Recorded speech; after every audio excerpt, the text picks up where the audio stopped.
بسم اللہ الرحمن الرحیم۔ نبی صلی اللہ علیہ وسلم کی ولادت کے بعد آمینہ کے لال کو دودھ پلانے کی سعادت ابو لہب کی کنیز صوبیہ کو نصیب ہوئی۔ اس زمانے میں عرب کا دستور تھا کہ جب ان کے یہاں کوئی بچہ پیدا ہوتا تو وہ دیہات سے آنے والی دائیوں کے حوالے کر دیتے تھے۔ دائیوں کا قافلہ مکہ میں داخل ہوا۔ انہوں نے ان گھروں کی تلاش شروع کی جن گھروں میں بچے پیدا ہوئے تھے۔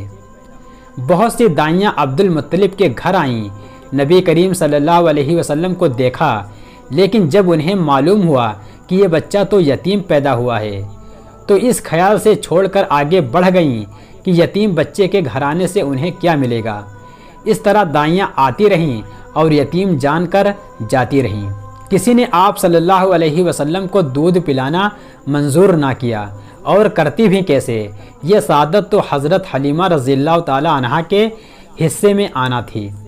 جب حلیمہ مکہ پہنچی تو انہیں معلوم ہوا کہ سب عورتوں کو کوئی نہ کوئی بچہ مل گیا ہے۔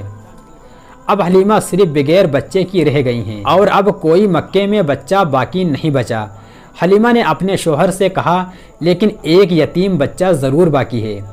حلیمہ نے کہا خدا کی قسم مجھے یہ بات بہت ناگوار گزری کہ میں اب بچے کے بغیر جاؤں، دوسری سب عورتیں بچے لے کر جائیں، یہ عورتیں مجھے طعنہ دیں گی، اس لیے کیوں نہ ہم اسی یتیم بچے کو لے لیں۔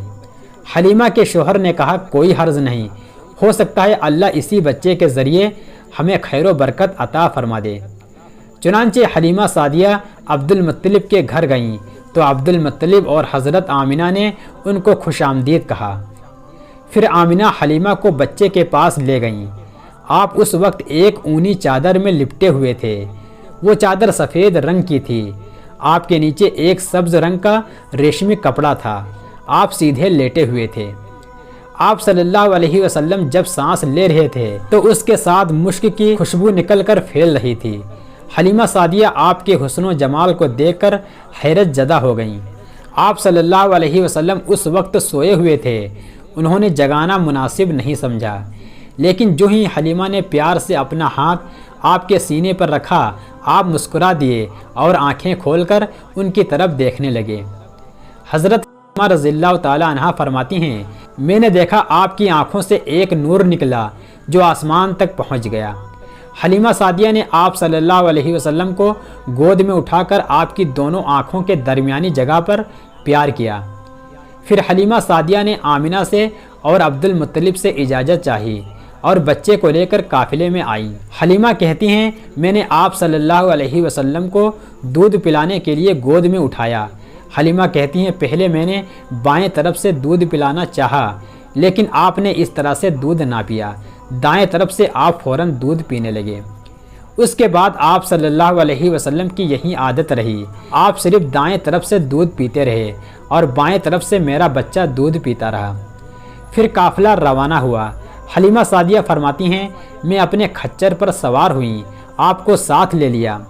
اب جو ہمارا کھچر چلا ہے تو اس قدر تیز چلا کہ اس نے پورے قافلے کی سواریوں کو پیچھے چھوڑ دیا۔ حلیمہ کی سواری پہلے کمزور لاغر مریل تھی تو اس وجہ سے میری سواری قافلے سے پیچھے رہتی تھی۔ حلیمہ کی سواری کو دیکھ کر باقی عورتوں نے حیرانی سے کہا اے حلیمہ یہ آج کیا ہو رہا ہے؟ تمہارا کھچر اس قدر تیز کیسے چل رہا ہے؟ کیا یہ وہی کھچر ہے جس پر تم آئی تھیں اور جس کے لیے ایک ایک قدم اٹھانا مشکل تھا؟ حلیمہ نے کہا ہاں یہ وہی کھچر ہے، اللہ کی قسم اس کا معاملہ عجیب ہے۔ پھر یہ قافلہ بنو سعد کی بستی پہنچ گیا۔ ان دنوں یہ علاقہ قحط زدہ تھا۔ حلیمہ سعدیہ رضی اللہ تعالی عنہا فرماتی ہیں اس شام جب ہماری بکریاں چر کر واپس آئیں تو ان کے تھن دودھ سے بھرے تھے، جبکہ اس سے پہلے ایسا نہیں تھا۔ ان میں سے دودھ بہت کم اور بہت مشکل سے نکلتا تھا۔ ہم نے اس دن اپنی بکریوں کا دودھ دھویا تو ہمارے سارے برتن بھر گئے۔ حلیمہ کہتی ہیں کہ ہم نے جان لیا کہ یہ ساری برکت اس بچے کی وجہ سے ہے۔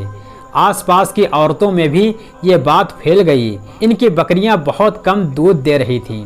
حلیمہ کہتی ہیں ہمارے گھر میں ہر طرح ہر چیز میں برکت نظر آنے لگی۔ دوسرے لوگ تعجب میں پڑ گئے۔ اس طرح 2 مہینے گزر گئے۔ 2 مہینے میں ہی آپ چلنے پھرنے لگے۔ جب آپ 8 مہینے کے ہوئے تو بات کرنے لگے اور آپ کی باتیں سمجھ میں آتی تھیں۔ 9 مہینے کی عمر میں تو آپ بہت صاف گفتگو کرنے لگے۔ اس دوران آپ کی بہت سی برکات دیکھنے میں آئیں۔ حلیمہ سعدیہ فرماتی ہیں، جب میں آپ کو اپنے گھر لے آئیں تو بنو سعد کا کوئی گھرانہ ایسا نہ تھا جس سے مشک کی خوشبو نہ آتی ہو۔ اس طرح سب لوگ آپ سے محبت کرنے لگے۔ پھر جب آپ صلی اللہ علیہ وسلم 2 سال کے ہو گئے تو ہم آپ کو لے کر آپ کی والدہ آمینہ کے پاس آئے۔ اس عمر کو پہنچنے کے بعد بچوں کو ماں باپ کے حوالے کر دیا جاتا ہے۔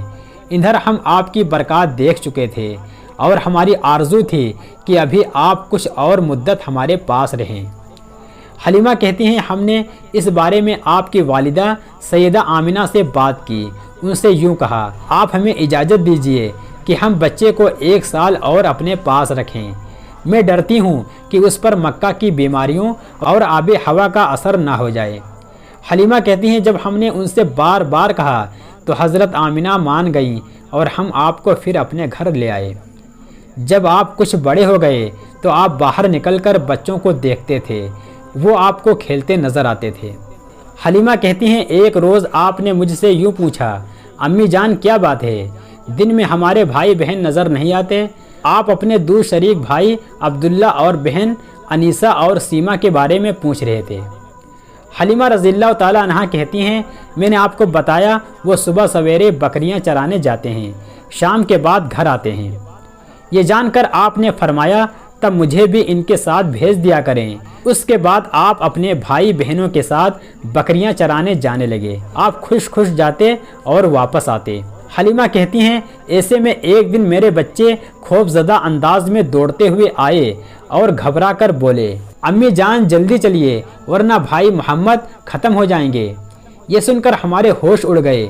دوڑ کر وہاں پہنچے، ہم نے آپ کو دیکھا، آپ کھڑے ہوئے تھے، رنگ اڑا ہوا تھا، چہرے پر جردی چھائی ہوئی تھی، اور یہ اس لیے نہیں ہوا تھا کہ آپ کا سینہ چاک کیے جانے سے کوئی تکلیف ہوئی تھی، بلکہ ان فرشتوں کو دیکھ کر آپ کی یہ حالت ہوئی تھی۔ حلیمہ سعدیہ فرماتی ہیں، ہم نے آپ سے پوچھا کیا ہوا تھا؟ آپ نے بتایا، میرے پاس 2 آدمی آئے تھے، وہ سفید کپڑے پہنے ہوئے تھے، وہ دونوں حضرت جبرائیل اور حضرت میکائیل علیہ السلام تھے۔ ان دونوں میں سے ایک نے کہا، کیا یہ وہی ہے؟ دوسرے نے جواب دیا، ہاں یہ وہی ہے۔ پھر وہ دونوں میرے قریب آئے، مجھے پکڑا اور لٹا دیا۔ اس کے بعد انہوں نے میرا پیٹ چاک کیا اور اس میں سے کوئی چیز تلاش کرنے لگے۔ آخر وہ چیز انہیں مل گئی اور انہوں نے اسے باہر نکال کر پھینک دیا۔ میں نہیں جانتا وہ کیا چیز تھی۔ اس کے بارے میں ایک روایت میں وضاحت ملتی ہے کہ وہ ایک کالا رنگ کا ایک دانہ سا تھا۔ یہ انسان کے جسم میں شیطان کا گھر ہوتا ہے اور شیطان انسان کے جسم میں یہیں سے برے کام کرنے کے اثرات ڈالتا ہے۔ حلیمہ سعدیہ فرماتی ہیں، پھر ہم آپ کو گھر لے آئے۔ اس وقت میرے شوہر عبداللہ بن حارث نے مجھ سے کہا، حلیمہ مجھے ڈر ہے کہ کہیں اس بچے کو کوئی نقصان نہ پہنچ جائے، اس لیے اسے اس کے گھر والوں کے پاس پہنچا دو۔ میں نے کہا ٹھیک ہے۔ پھر ہم آپ کو لے کر مکہ کی طرف روانہ ہوئے۔ جب ہم مکہ کے بالائی علاقے میں پہنچے تو آپ اچانک غائب ہو گئے، میں حواس باختہ ہو گئیں۔ حلیمہ سعدیہ فرماتی ہیں، میں پریشانی کی حالت میں مکہ پہنچی اور آپ کے دادا عبد المطلب کے پاس پہنچتے ہی میں نے کہا، میں آج رات محمد کو لے کر آ رہی تھی۔ جب ہم بالائی علاقے میں پہنچے تو وہ اچانک کہیں گم ہو گئے۔